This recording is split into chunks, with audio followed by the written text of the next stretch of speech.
قصة حصلت لبعض من زالت من زالت واستمرت على فطرتها السليمة، لم تلوثها هذه القنوات ولا هذه الوسائل.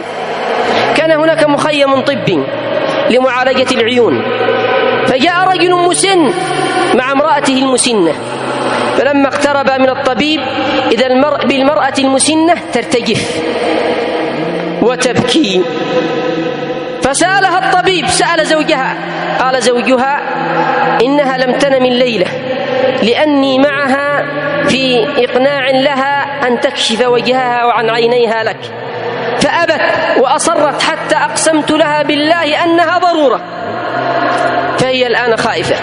فلما اقتربت من الطبيب ذهب ليكشف عن وجهها عن عينيها، فزعت فزعا شديدا، فقالت: أنت مسلم؟ قال: نعم. قالت: أسألك بالله ألا تكشف وجهي لغير زوجي، والله لولا قراءة القرآن، لأنها ضعف بصرها عن قراءة القرآن، وخدمتي لأزواجي وأولادي ما كشفت لك وجهي. الله أكبر!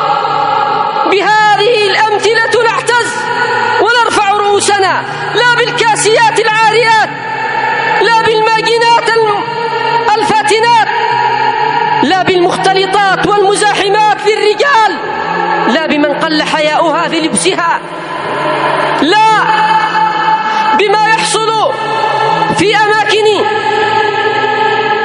مشاغل النساء.